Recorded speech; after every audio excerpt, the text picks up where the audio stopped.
ನಮಸ್ತೆ ಎಲ್ಲರಿಗೂ.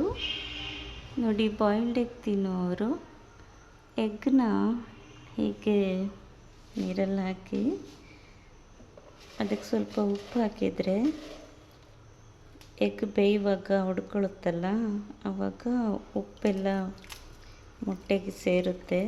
ಸೊ ತುಂಬ ಟೇಸ್ಟಾಗಿರುತ್ತೆ. ಮೊಟ್ಟೆ ಬೆಂದಾದ್ಮೇಲೆ ನೀವು ಬಿಸಿನೀರನ್ನು ಸುರಿದ್ಬಿಟ್ಟು ಇದಕ್ಕೊಂದ್ಸಲ ತಣ್ಣೀರು ಹಾಕ್ಬಿಟ್ಟು ಇಮಿಡಿಯೇಟಾಗಿ ಸುಲಿಬೇಕು ಸಿಪ್ಪೆನ. ಫುಲ್ ತಣ್ಣಗಾದ್ಮೇಲೆ ಸುಲಿದ್ರೂ ಅದು ನೋಡಿ ನೀಟಾಗಿ ಬರಲ್ಲ, ಅಂಟ್ಕೊಂಬಿಡುತ್ತೆ. ಫುಲ್ ಬಿಸಿ ಇದ್ದಾಗಲೂ ಮಾಡೋಕ್ಕೆ ಹೋಗ್ಬಾರ್ದು. ಆ ಥರ ನೋಡಿ ಎಷ್ಟು ಚೆನ್ನಾಗಿ ಬರುತ್ತೆ. ಒಂದೇ ಕೈಯಲ್ಲಿ ತೆಗಿತಾ ಇದ್ದೀನಿ. ಮೊಟ್ಟೆ ಬೆಂದಾದಮೇಲೆ ಹೀಗೆ ತಣ್ಣೀರು ಹಾಕಬೇಕು. ತಣ್ಣೀರು ಹಾಕ್ಬಿಟ್ಟು ಸ್ವಲ್ಪ ಹೀಗೆ ಹೊಡ್ಕೊಂಡು ಸುಲಿಬೇಕು.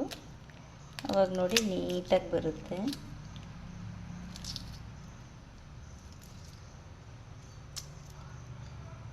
ನೋಡಿ ಎಷ್ಟು ನೀಟಾಗಿ ಬರುತ್ತೆ ಮೊಟ್ಟೆ, ಸ್ವಲ್ಪನೂ ಅಂಟ್ಕೊಳ್ಳೋದಿಲ್ಲ.